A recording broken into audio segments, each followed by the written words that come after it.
বেশ কয়েকদিন ধরে আমার দই ফুচকা খেতে এত বেশি মন চাচ্ছিল কি আর বলবো।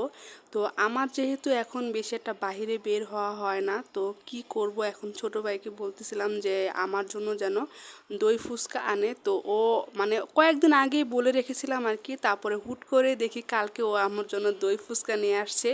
এটা দেখার পরে তো আমার এত বেশি আনন্দ লাগতেছিল, এতদিন পরে দই ফুচকাটা আমি খাচ্ছিলাম। কি আর বলবো, আগে তো বাহিরে গেলে অনেকটাই খাওয়া হতো, বাট এখন তো বাহিরে তেমন একটা যাওয়া হয় না, যার কারণে খাওয়া হয় না। তো বাসায় আনিয়ে খাচ্ছিলাম, আর এই দই ফুচকাটা সত্যি বলতেছি এত মজা ছিল। তাও আবার অনেক দিন পরে খেয়েছি, তো আমার কাছে অমৃতর মতো লাগতেছিল। দই ফুচকা তো এমনিতেই আমার অনেক অনেক বেশি পছন্দ।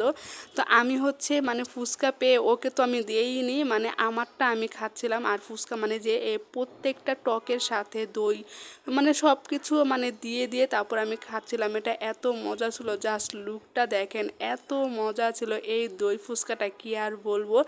তারপরে এই তো সব কয়টা কিন্তু আমি একাই খেয়ে নিয়েছি। আমার ছোট ভাইকে একটার মতো দিয়েছিলাম, একটা কি দুইটা দিয়েছিলাম, তারপরে সবটাই আমি খেয়ে নিয়েছি। তারপরে শেষে যে পার্টটা ছিল, আমি ফুচকা খাওয়ার পরে যেগুলো বেঁচে থাকে আর কি, যে আলু পুরটা থাকে, তো এই আলু পুরের সাথে আমি এই প্রত্যেকটা টক দিয়ে দিয়ে আমি সব কিছু একসাথে মিক্সড করে তারপর আমার খেতে এত বেশি ভালো লাগে। তো এই আলু পুরের সাথে আমি প্রথমে দিয়েছিলাম হচ্ছে টক মিষ্টি একটা টক দিয়েছিলাম আর কি, মিষ্টি টক আর কি, ঝাল মিষ্টি সব কিছু মিলিয়ে একটা। তারপরে পুদিনা পাতার একটা টক ছিল, তারপরে ছিল হচ্ছে দই, আর দিলাম হচ্ছে চানাচুর, সব কিছু দিয়ে মিক্স করে খাচ্ছিলাম। এটা যে এত মজা কি আর বলবো। কার কার আমার মতো দই ফুচকা পছন্দ অবশ্যই কমেন্টস করে জানিয়ে যাবেন।